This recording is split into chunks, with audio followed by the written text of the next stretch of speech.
الحمد لله رب العالمين والصلاة والسلام على سيد المرسلين فأعوذ بالله من الشیطان الرجیم بسم اللہ الرحمن الرحیم. میرے ساتھ مل کر پڑھ لیجئے الصلاة والسلام علیک یا رسول اللہ وعلی آلک واصحابک یا حبیب اللہ.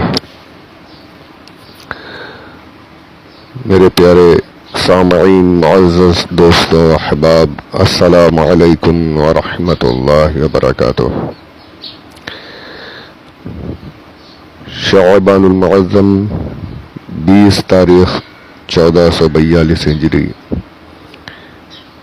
اپریل 2021 دوسری تاریخ.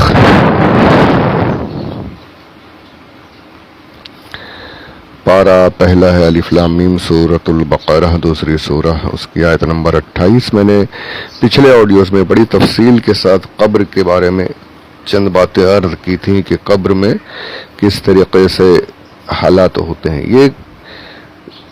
اور میں نے یہ بھی کہا تھا کہ ایک ضروری بات جو ہے جس کی بنا پر مجھے اتنی تفصیل سے جانا پڑ رہا ہے، وہ بات میں آج آپ کے سامنے پیش کرتا ہوں، اسے سماعت کیجیے گا.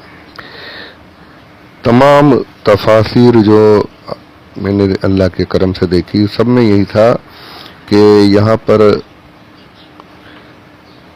آخرت کی زندگی مراد ہے، اور ساتھ ہی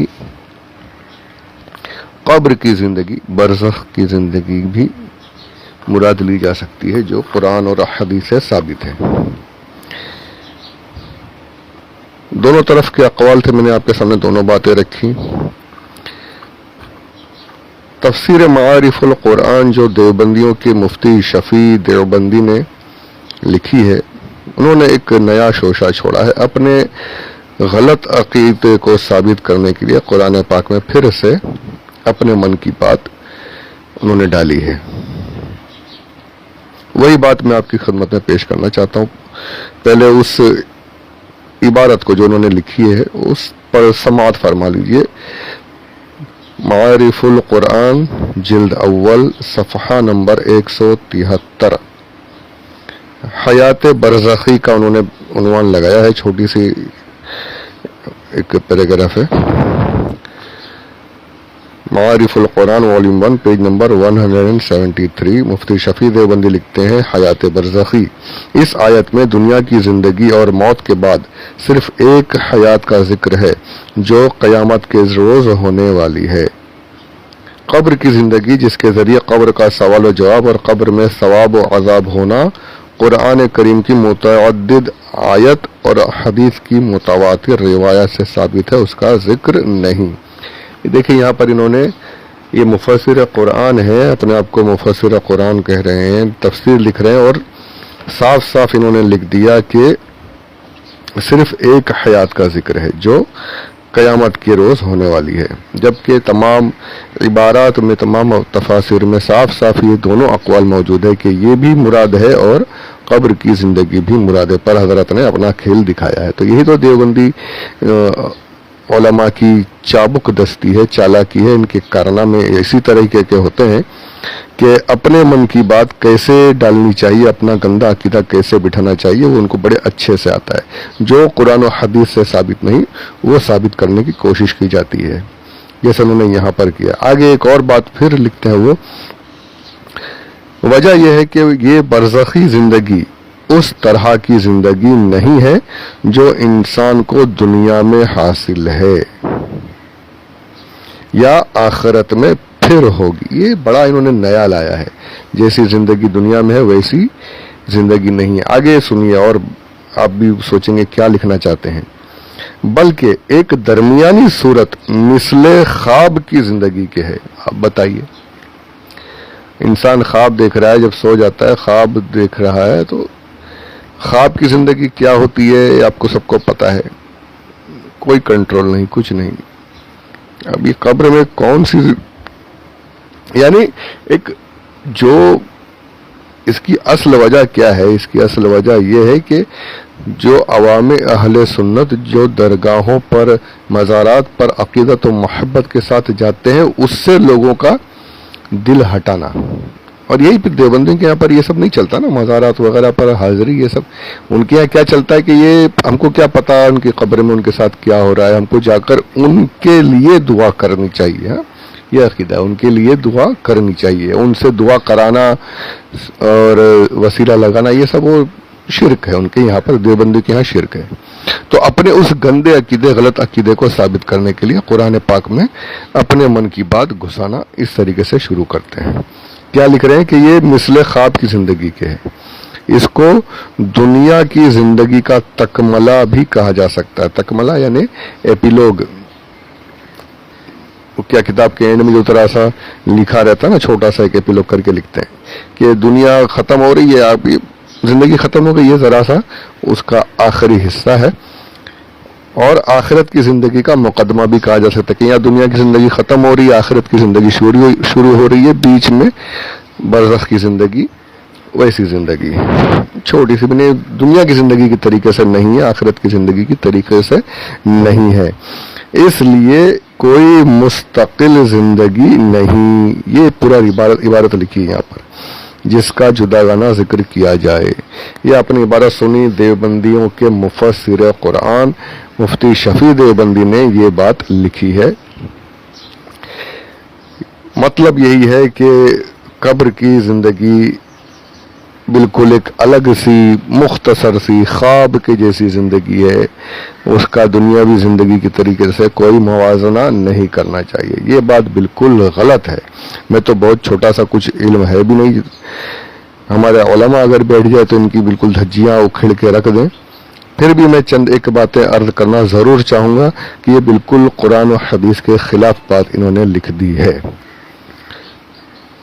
حدیث پاک میں صاف صاف موجود ہے کہ حضور اکرم صلی اللہ علیہ وسلم نے فرمایا جب تم دفن کر کے چلتے ہو تو یہ مردہ اٹھ جاتا ہے، تمہارے پیروں کے چلنے کی آواز سنتا ہے. ابھی بتائیے سن رہا ہے یہ زندگی، قبر کی زندگی آخرت کی زندگی سے بڑھ گئی یا کم ہو گئی؟ دنیا میں آپ رہتے ہیں، اگر آپ کو کوئی کسی کمرے میں بالکل ساؤنڈ پروف کمرے میں قید کر دے، آپ کو باہر کی آوازیں نہیں آتی، آپ کی آواز باہر نہیں، آپ سن نہیں سکتے. لیکن یہاں پر قبر میں دیکھیے، آپ قبر میں ٹنوں منوں مٹی کے نیچے دفن ہے، لیکن آپ کی سماعت اتنی بڑھ جاتی ہے کہ آپ قبر کے اندر سے مردہ باہر کی آوازیں سن لیتا ہے، سلام سنتا ہے، جواب دیتا ہے. ہم نہیں سن سکتے. مطلب کہنے کا یہ کہ قبر کی زندگی کا احساس، قبر کی زندگی کی طاقت تو دنیا سے بڑھ جاتی ہے. یہ سب کہاں سے باتیں لاتے ہیں؟ اس پر کہنے کو تو بہت کچھ کہا جا سکتا ہے، بہت سی احادیث پیش کی جا سکتی ہیں، بہت سے واقعات پیش کی جا سکتے ہیں، پر میں سب زیادہ کچھ نہیں، کیونکہ یہ ایک الگ موضوع ہو جائے گا، اس پر پھر بہت کچھ کافی وقت چلا جائے گا. تو اس موضوع پر میں اور زیادہ کچھ نہ بولتے ہوئے صرف ایک روایت میں پیش کروں گا. وہ سنیں گے تو آپ سوچنے پر مجبور ہو جائیں گے. پہلے وہ روایت سماعت کر لیجئے. کتاب کا نام ہے ارواح ثلاثہ، جسے اب حکایات علماء دیوبند اس نام سے بیچا جا رہا ہے مارکیٹ میں. ارواح ثلاثہ یعنی حکایات علماء دیوبند، بڑی پرانی کتاب ہے. اس کے لکھنے والے مرتب یعنی اسے جمع کرنے والے یہ دیوبندیوں کے بڑے بڑے علماء جو ان کے اکابرین جو ہے ان کے واقعات ہیں، ان کے حکایتیں ہیں، انہیں جمع کیا گیا. الگ الگ کافی لوگوں کی حکایتیں موجود ہیں، قاسم نانوتوی کی، اسماعیل دہلوی کی، اور بھی کافی ان کے جو بڑے بڑے اکابر علماء ہیں انہیں جمع کی، ان کے واقعات جمع کیے گئے. اور جمع کرنے والے کتاب کے اوپر جن کا نام لکھا ہوا ہے یہ دیوبندیوں کے حکیم الامت اشرف علی تھانوی صاحب ہے. اشرف علی تھانوی صاحب جنہیں یہ حکیم الامت کہتے ہیں. مجدد بھی لکھا ہے ان کے بارے میں. انہوں نے اس کتاب کو جمع کیا، مرتب کیا ہے. بڑی ہی اہم کتاب ہے ان کے یہاں پر. اسی کتاب ایک ہی جلد میں کتاب ہے، اسی ہی کتاب کا صفحہ نمبر ہے 253. ہو سکتا ہے دوسرے ایڈیشنز میں پیج نمبر چینج ہو جائے، لیکن حکایت نمبر میں آپ کو بتا دیتا ہوں، وہ حکایت تو اس جگہ پر ہی رہے گی چاہے پیج نمبر کوئی بھی رہو.